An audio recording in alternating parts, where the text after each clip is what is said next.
Bienvenidos a Corazón Churiurdin.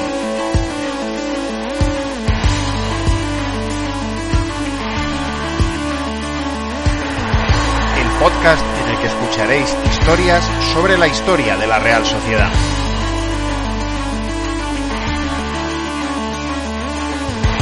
Soy Juan Rodríguez Millán. Arrancamos.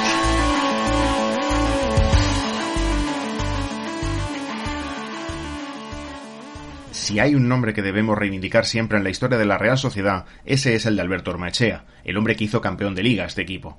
Pero es también cierto que tras tantos éxitos seguidos, 2 títulos de Liga, una Supercopa y unas semifinales de Copa de Europa, pesaron bastante las 3 temporadas consecutivas en las que el equipo no consiguió meterse en competiciones continentales, entre 1983 y 1985.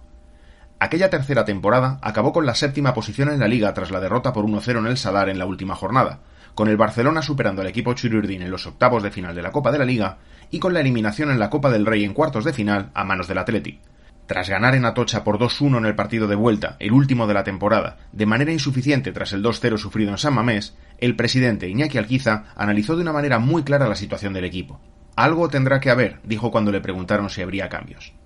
Y en el fútbol, cambios significa casi siempre un relevo en el banquillo, algo que en esta ocasión dejó una gran cantidad de anécdotas, paradojas y situaciones bastante peculiares antes de que finalmente se firmara a John Toshack para dirigir al equipo.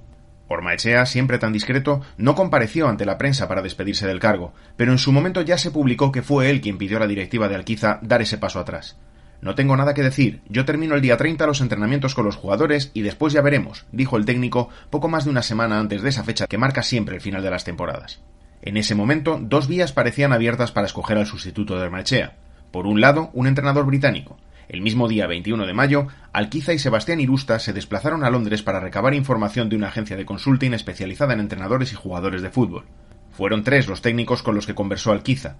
Steve Coppell, que tenía en contra su corta edad, 29 años. Steve Plitt, a quien el Luton Town había encargado remodelar la plantilla. Y John Hollins, que no tenía ninguna experiencia al más alto nivel, pero que parecía el que más gustaba a la directiva realista. Hollins, exjugador del Chelsea, compartía entonces algo con Toshack. Si el galés jugó con el Liverpool en Atocha en la Copa de la UEFA, el inglés estuvo con el Chelsea en el torneo Ciudad de San Sebastián de 1967. El Chelsea quería que Hollins, que ya formaba parte del staff técnico del club londinense, se convirtiera en su manager y por tanto entrenador del primer equipo. Y la Real, convencida de que salió de Londres con su futuro entrenador debajo del brazo, aunque no firmara ningún documento, le pidió que expresara públicamente su deseo de venir a Donostia para que se pudiera certificar el fichaje. La otra vía tenía nombre propio, el de Javier Irureta. El irundarra, entonces de 37 años, acababa de subir a segunda con el Sestao, y el día 23 de mayo se reunió durante 3 horas con el presidente de la Real. Tras esta reunión que he mantenido con Alquiza, creo que estoy más cerca que antes, dijo Irureta tras el encuentro. En él se habló de todo, incluso de cuestiones como la duración del contrato, el organigrama técnico, y Jabo no puso ninguna condición. Para mí el venir a la Real ya sería muy importante, explicó. Lo curioso de la opción de Irureta fue algo que él mismo declaró a la prensa. Una idea importante que he sacado yo de la reunión de hoy es que mi ingreso en la Real no está muy lejano. Si no es este año que viene, puede ser al siguiente o al otro, y eso a mí me deja buen sabor de boca. Saber que tengo la puerta abierta de la Real de cara a años venideros es importante, explicó. Irureta, como es sabido, sí acabó dirigiendo al conjunto Churiurdin, pero fue una década más tarde. Suplió a Salva Iriarte, cuando este fue cesado en el transcurso de la temporada 1995-96, cuando el presidente ya era Luis Uranga. Y aún más divertido, viendo cómo resultó todo, apenas unos días después de la reunión, se publicó que el destino final de Irureta sería el Sanse.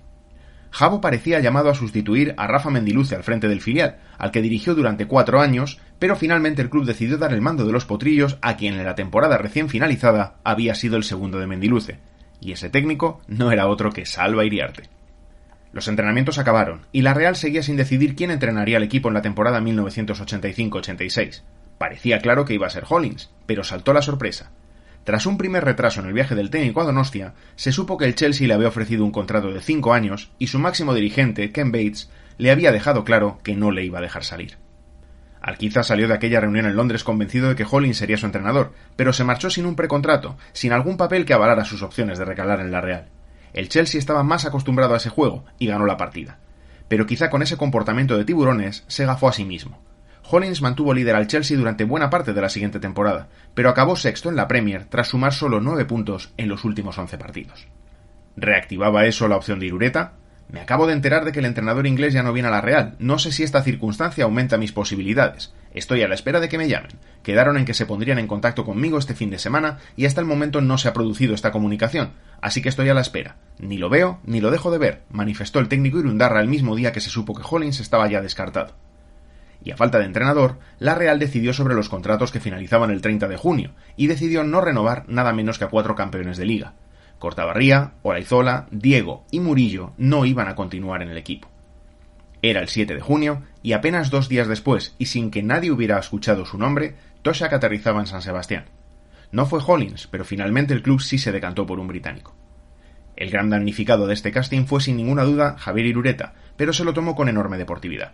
Me hubiera gustado entrenar a la Real, qué duda cabe, pero aquí no ha pasado nada, dijo al tiempo que confirmaba que seguiría dirigiendo al Sestao. Cuando ayer por la mañana me llamó el presidente de la Real, Iñaki Alquiza, para comunicarme que habían contratado a un técnico británico, la verdad es que no me llevé ningún chasco, explicó.